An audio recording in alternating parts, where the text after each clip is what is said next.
Welcome to Gravel Pit Road.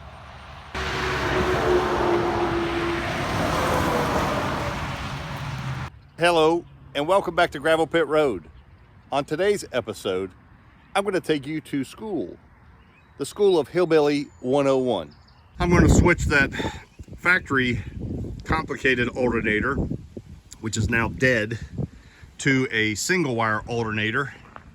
And if you've already watched a video on this and thought you were seeing a repeat, you are, because I actually posted a video, episode 2, where I tinkered around with the wiring on this alternator because the factory wiring harness I ripped out. It was rotten and unsafe, and nothing was hooked up, and the alternator did not charge because it was all disconnected at the dash. And anyway, I got it to charge. If you want to stay tuned after I'm done hooking up this single wire, and you can watch where I tinkered with that. However, take that information that I put on that video and continue doing research, because something went wrong. It was charging 12 volts. This alternator here, the factory alternator, was charging 12 volts. Everything was going great. And then I came out one morning, turned the key to start it, and it popped this inline fuse that I put in. So I replaced the fuse, started it back up, and this thing, it was fried. It quit charging and was putting voltage out in the wrong places, and yeah, it's toast. So even though I had it charging 12 volts, there's something wrong with the way I did that. So I'm done. I'm done wasting time and money on those alternators because I don't know how to make it work. And this is super easy. Single wire. If you've never done it, or if you have an old tractor that has no charging system, this is off Amazon. This is actually a 105 amp alternator, which I think this tractor originally, when it had all the electronics on it, was more than that. But now I'm just charging a 12 volt battery, and I'll be running some lights, and I'm guessing a 45 or 65 amp alternator would do more than enough. But hey, this thing was $79 plus tax, $85 or something. Shipped to my house. It took about 5 days to get it, so who knows where it was coming from. I'm sure it's a high quality Chinesium, but who cares? That's the world we live in today. And the way you wire this is a clockwise alternator, and the way you wire it is very simple. There's your positive terminal. It says BAT for battery. And there's your negative terminal. You have to ground this alternator. And I suppose there's a plug in here if you wanted to use a plug.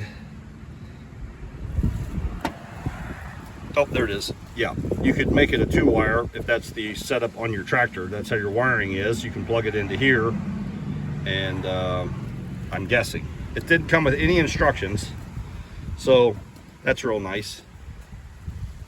There is actually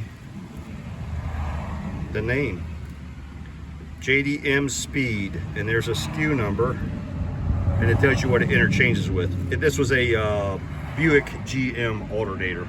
So there's a whole list of General Motors cars that goes to. Anyway, so now I got to figure out how to make a bracket setup.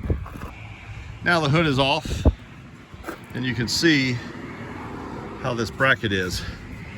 And that's just a piece of black iron pipe that I made as a bushing. And I got to figure out how to get this alternator to fit in there and have the belt line up correctly. So let's see what I can do.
See, there's the challenge.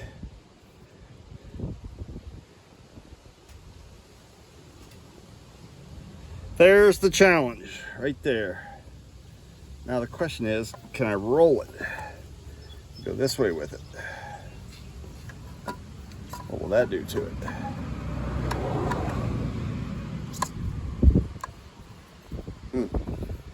That might actually work.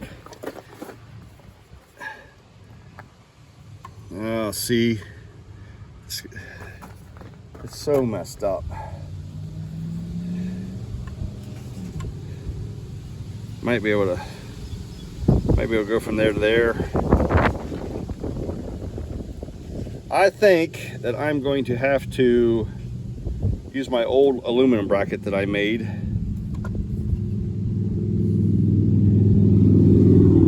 See if that'll work. What a bummer. What a bummer. See if I can make this work. So this is a piece of aluminum bar that I had, and I used aluminum because it's what I had, and it's easy to work with, and it's plenty strong. And originally I had done some kind of rig on another single wire. I think I said it, it's on my backhoe now. Maybe I didn't say that. And it actually just had too much play in it. It allowed this whole alternator to just jiggle too much, and it ended up breaking a bracket that I had made, not this factory one. I'm going to use this factory bracket. That'll work. And I'm going to modify this little homemade doodad adjuster by adding an additional hole in the bottom, and I'll be able to bolt it here and here, and then that'll be nice and strong. I'm bolting it in on the what is that? That's the plate for the power steering pump, I guess, but that should work.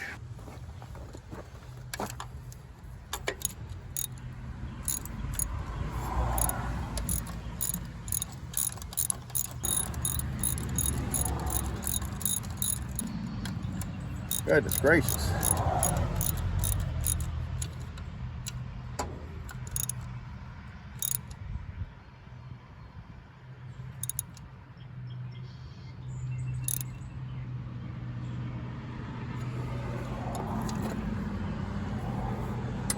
And it'll move, it's stiff. That's fine. Now, is the belt going to hit? Probably not. I'll put the nut on and the washer just to make sure that it doesn't waller the aluminum threads out on the alternator, because you know it's going to be the highest quality aluminum made on this earth. Chinesium aluminum. Nothing but the best. Clark. Loose so I can move it. All right, that goes there. I may be getting a new belt. I'm not sure how this is going to go.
All right.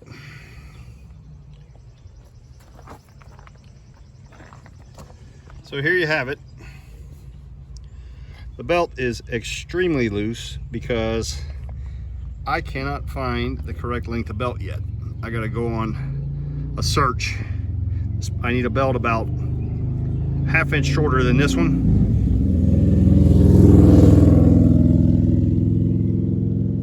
I have everything mounted, and here's how I did it. This is pretty sketchy because it has a wobble in it, a movement, and I think that's bad. I think it's bad that that can move. It's minimal. This belt is way too loose, and I cannot tighten it. I might try to rig up a little tension pulley from this bracket over to there, because I can't find a belt that's this is in between sizes, and I cannot find a belt to fit it. So I think that would be the easiest solution, is I'll just rig up a little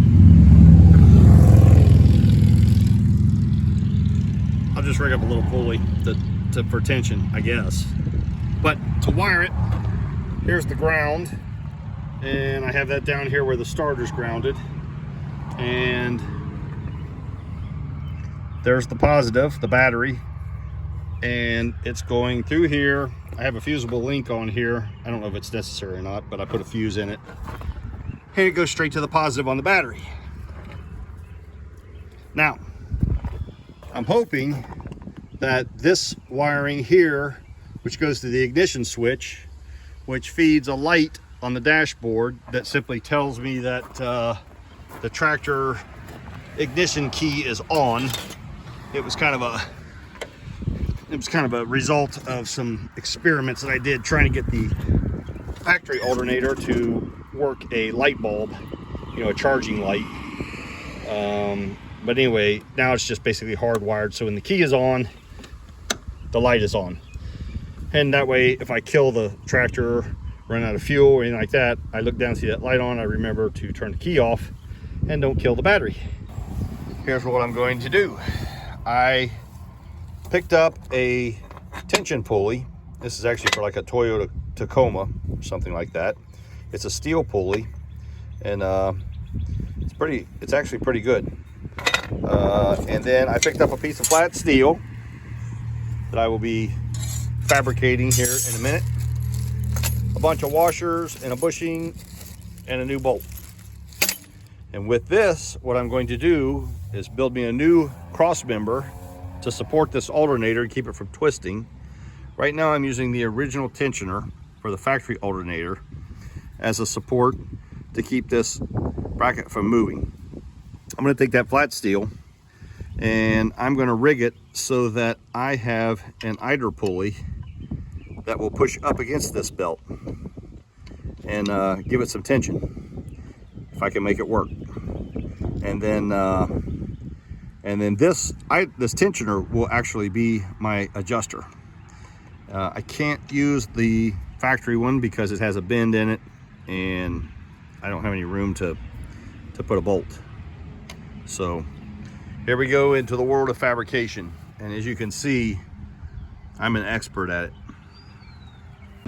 So what I'm doing here is pretty simple.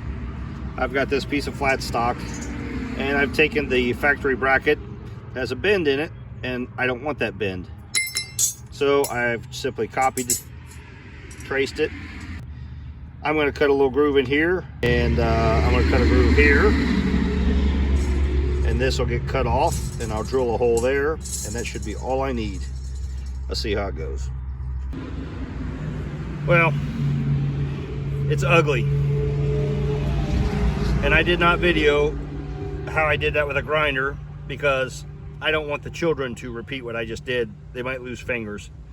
I'm probably lucky I didn't lose mine. I'm gonna drill this hole, and then I'm gonna cut this off, and I should have a usable bracket, as ugly as it may be.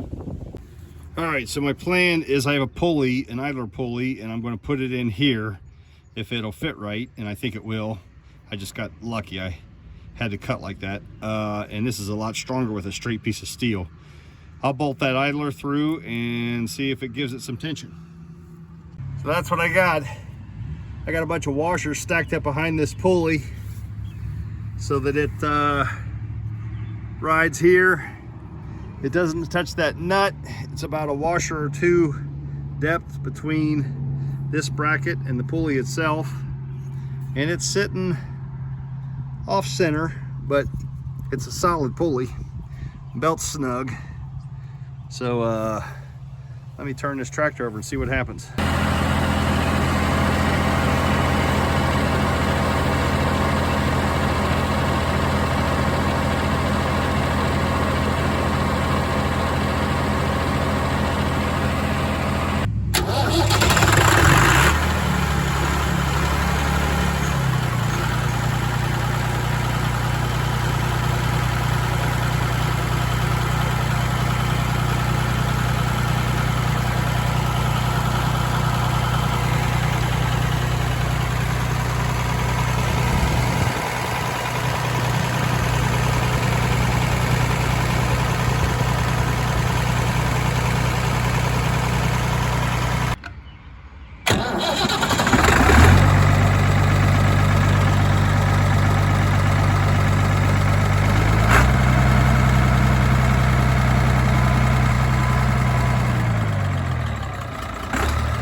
Pretty good. I can't ask for more than that.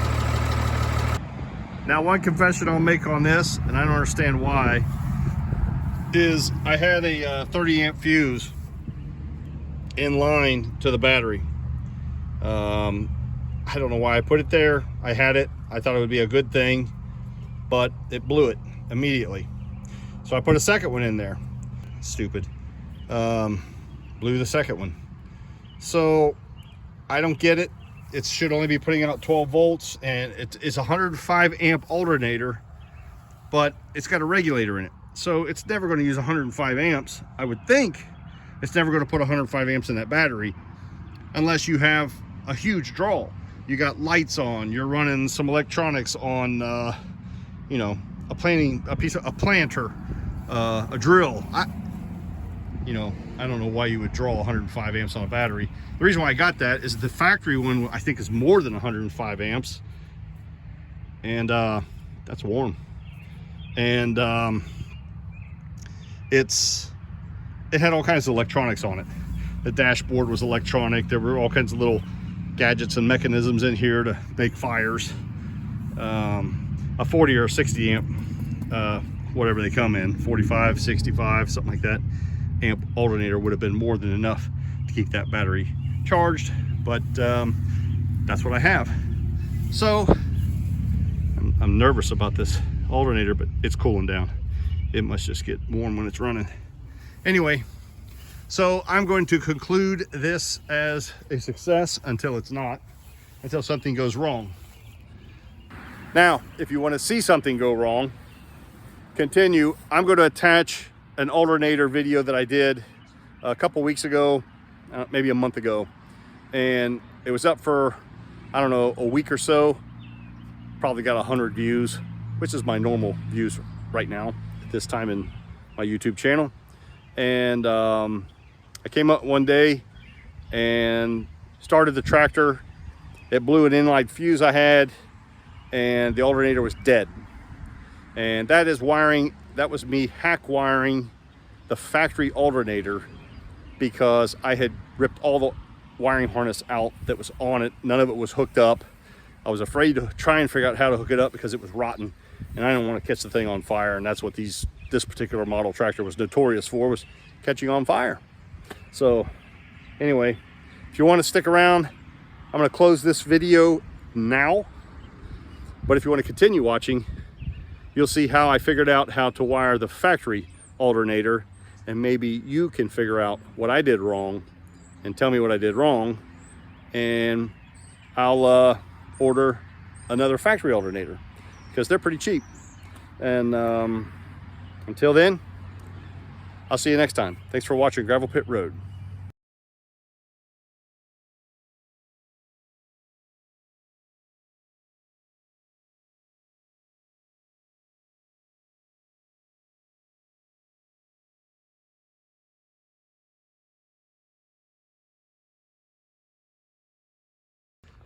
Disclaimer on alternator wiring: I'm not a professional.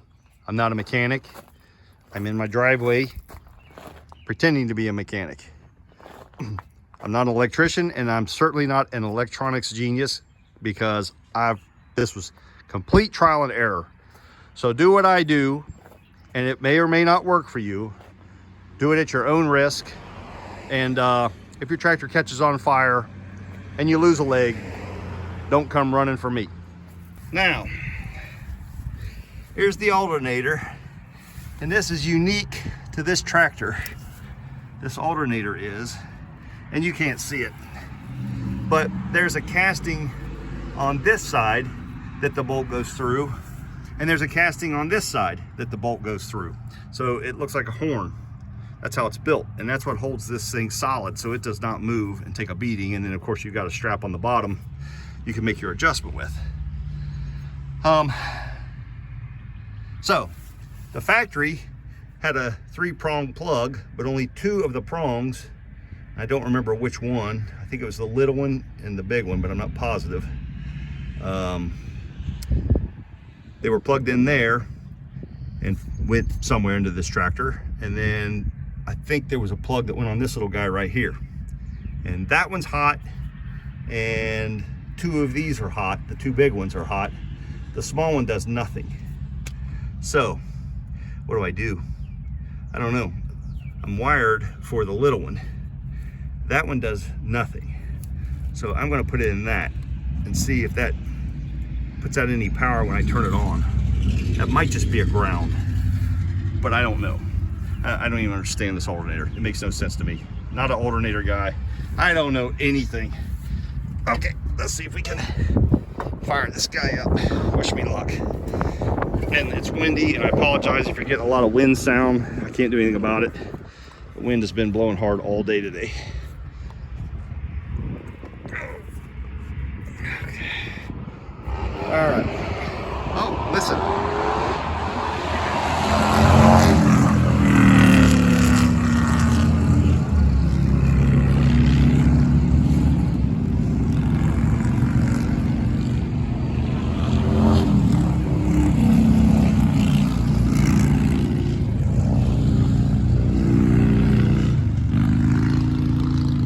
Yeah, don't worry about me. I just live here. So I think before, I'm trying to remember. I don't remember what the guy told me. I know he told me that this was voltage. That should be putting out a very low volt. Before I had this plugged in here as an exciter. That could be completely wrong. I'm better just go get a 1-wire and say forget it. Let's try that and see what happens. Oh. Let's try it again.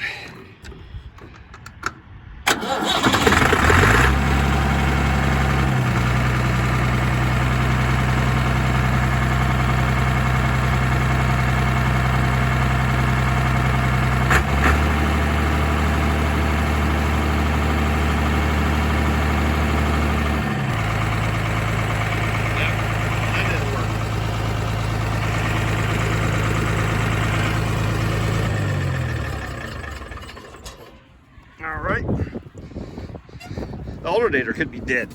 I might have burned it up because I wired it. I probably had it wired extremely wrong. This one I'm plugging in right now, it has power coming out, which I'm going to check here in a minute when I start this tractor back up. Okay, let's see if we do anything now. I don't know what it takes to blow an alternator up. I probably did it. The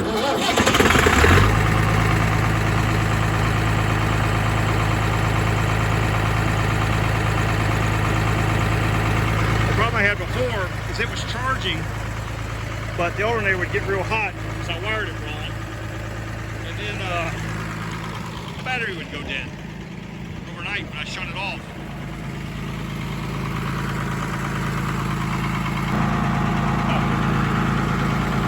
What's that mean? It should be like 13.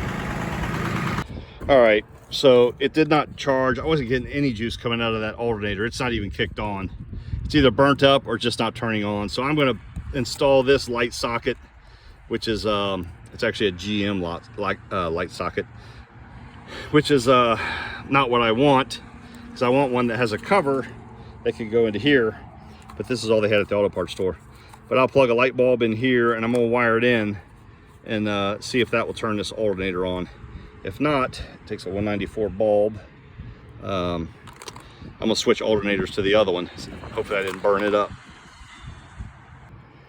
It is plugged in, nice and good. It's wired correctly or incorrectly, I don't know. Let's try it again.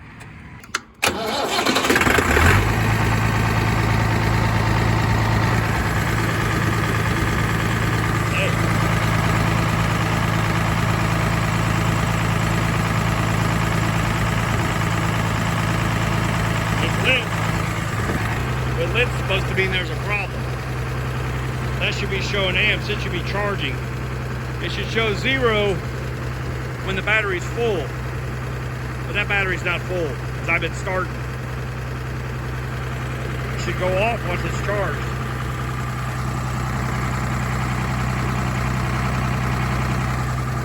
I don't know. Play with this arrangement I've done here.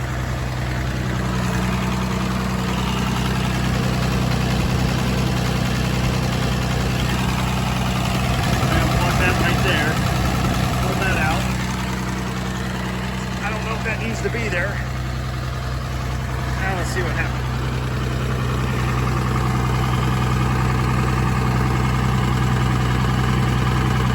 Still lit. That's because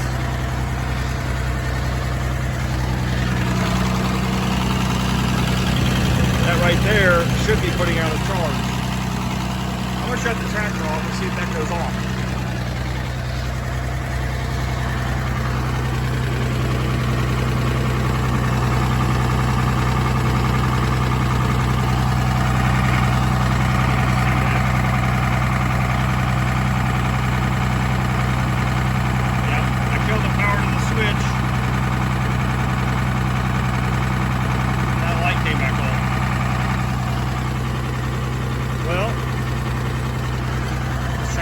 He was charging. Oh.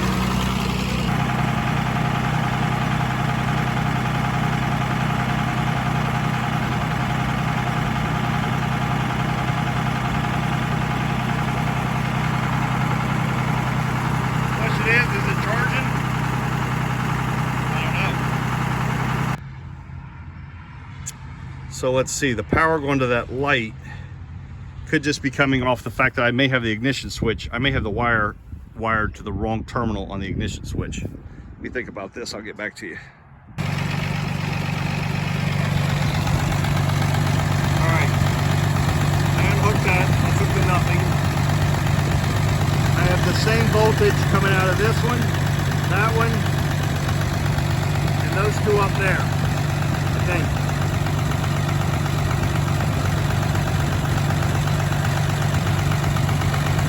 That one there is hot. That one's hot.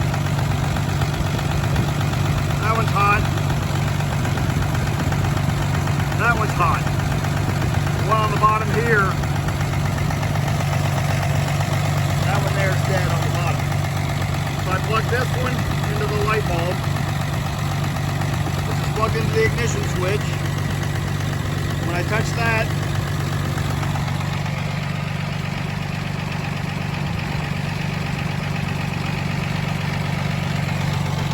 I get 0.28 volts. A little over a quarter of a volt. That's not much. But is that enough to trickle charge this battery? Keep it from being dead?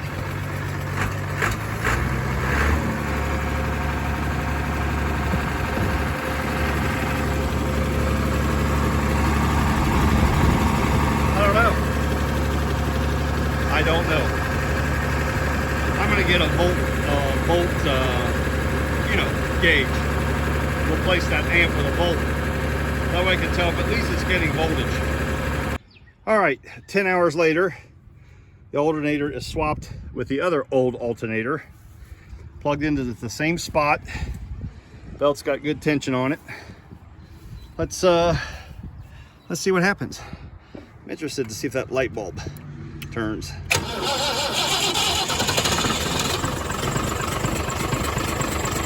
The light bulb did nothing. I don't know.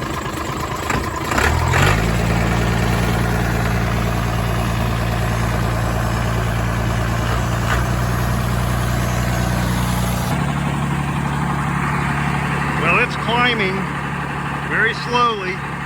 Started at 4.6. All right, it's a new day, and looks pretty ominous. They're calling for rain, but it hasn't hit. It just keeps looking like it's going to nail us to the wall. But doesn't stop me. I got a new battery, and this old tractor needed one bad. And an upgrade. Instead of a bungee cord, I got a strap to hold the battery to the bracket so it doesn't bounce and keep it healthy. And then the other upgrade I'm doing is I'm getting rid of the amp meter. Sorry, I'm going to put a voltage meter on it so I can see if this alternator's putting out anything. Because if it's not putting out anything, then I'm going to have to build me a newfangled bracket and rig up a automotive AC Delco, or some kind of one wire bracket alternator, and get rid of this behemoth that is no longer wired properly to do what it's supposed to do. Anyway, I'm gonna throw this strap on, and then I'm gonna put that voltage meter in and see if we got any kind of charge coming through that alternator. I got the strap installed, and it'll keep the battery from bouncing up and down, and it's not going to break. The bungee might break, but I went ahead and put the bungee back on because it'll keep the battery from sliding left or right. So it's double secure. I don't know what kind of bracket system this tractor was supposed to have, but that's the best I'm going to do today.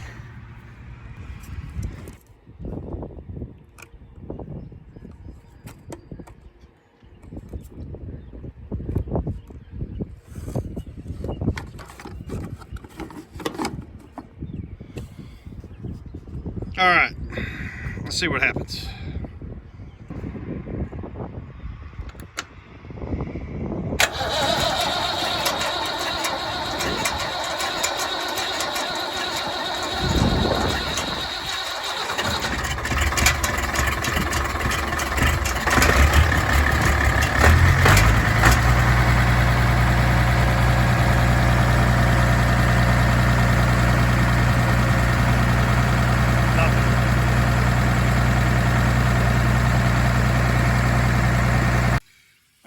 I think I solved the mystery of this alternator. So I just moved this terminal to down here on this feed. This feed puts out no power at all. It doesn't show anything when the alternator is running. This one's hot. This one's hot. This one's dead. That's hot. That's hot. That puts out a tiny, like 0.1 volts or something for some like low requirement. Anyway, just for giggles, because it was backfeeding power through the alternator to my voltage gauge. When I turn the key off, my voltage gauge should drop to 0, but it stayed up at 12 volts. It was reading the battery. So I moved it, that was when it was plugged up here. So I moved it from here down to this dead one, and I'll be darned, the volt gauge started charging, showing a charge. And when I turn the key off, it turns the voltmeter off. So here we go. Watch this. So now it shows 12. Look at that. It's charging. Look at that. It's kind of rainy. Holy cow. And watch, I turn the key off. Drops to 0. Almost. Let's see. There we go. Wow, unbelievable.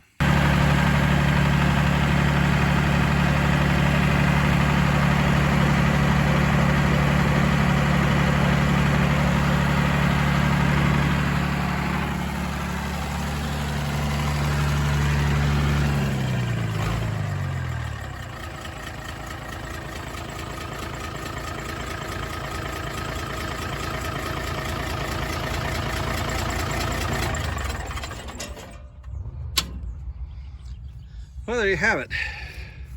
So it is now a one-wire alternator. It's grounded, the body is grounded through the machine, apparently. Also, my voltmeter is grounded. However, the one thing on the diagram on an alternator style like this is that, like this little guy right here is putting out 12 volts. When this is running, it has 12 volts on it. You know what, let me make sure that it doesn't have 12 volts right now because the battery's hooked up. Let's see.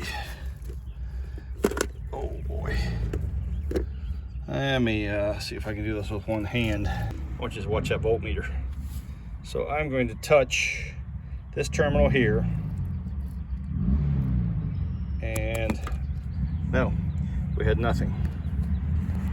Let's see. Make sure. Nope. With the key off.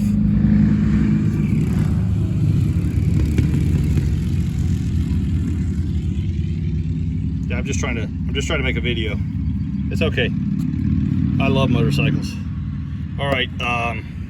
With the key off, there's no power. But when the key is on, they're live. They have 12 volts going through them, or maybe whatever that alternator's putting out. So the diagram that my son was looking at, or the explanation, said that, like, for instance, this little terminal here more than likely has some type of a sensor in it, and it tells this regulator to if it needs to charge, because let's say you turn your lights on, it tells the alternator to create more power. If you turn your lights off, it tells it to create less power. I don't have it hooked up. If I hook that up to anything, I don't have a resistor or anything to stop a backfeed or whatever's going on. This alternator gets so hot you can't touch it.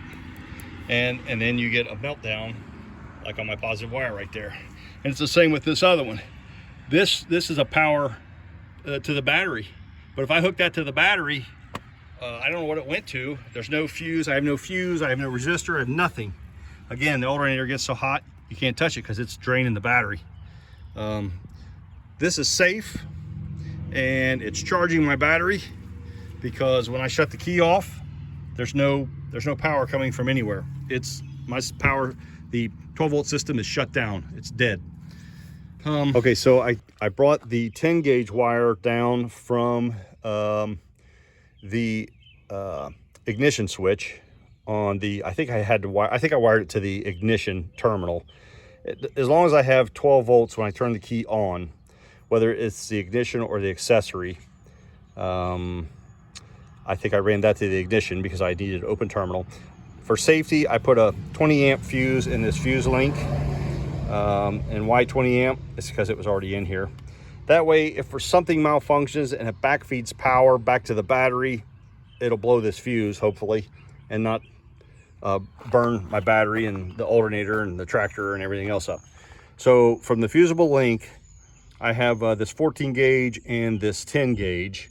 I could have jumped this 14 to the 10 at the alternator, but I already had the link twisted, so I just went ahead and did it here. I spliced it to this fuse coming from the ignition switch, and it goes along here, and the little wire goes to this terminal, this little spade right here, which always puts out 12 volts, and the 10 gauge wire goes to this big spade, which would be, I think, what they would call the B+. And so why did I do it this way?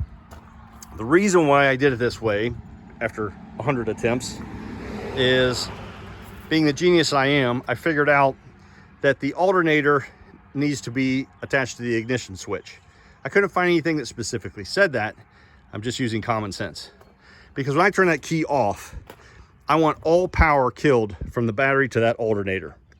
If I ran it straight to the solenoid, like you would on, let's say, a single wire alternator, it backfeeds. This is always hot when the battery terminal is hooked up, even with the tractor shut off.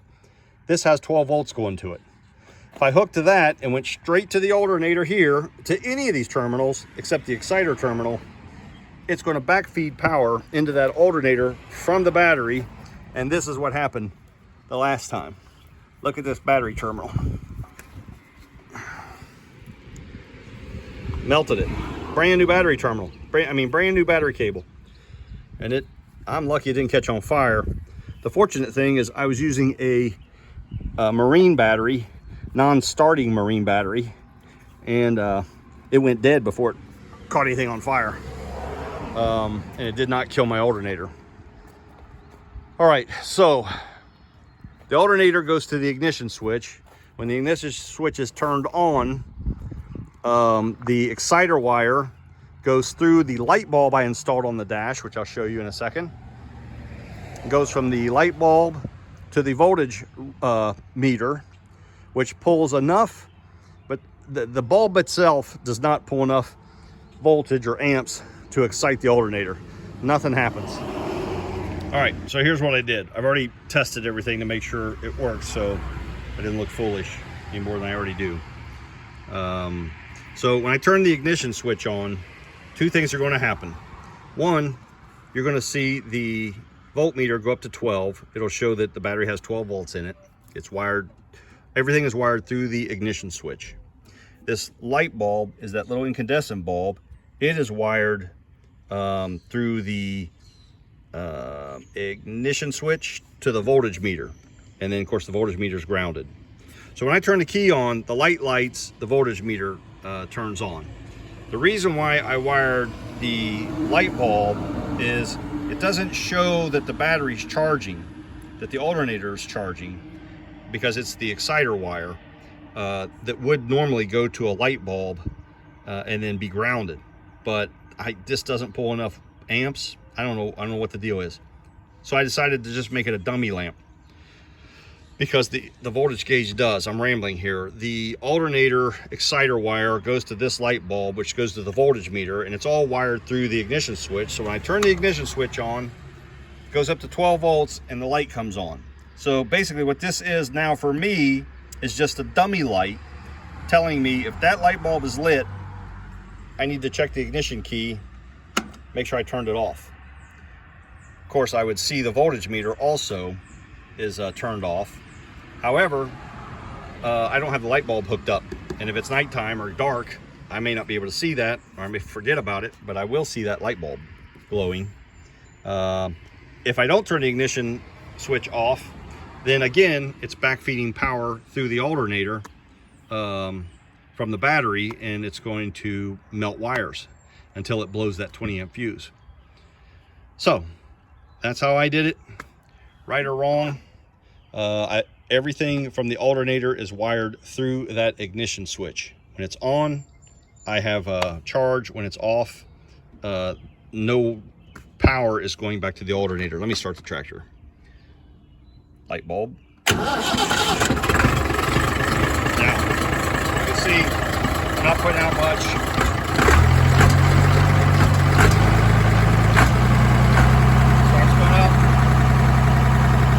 I get up to about 1500, 1600, I'll have 13 amps, or 13 volts, I'm sorry.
On a diesel, everybody knows this except for those who don't. Turn the ignition switch off, all you're doing is killing the electrical system. You're not turning the engine off.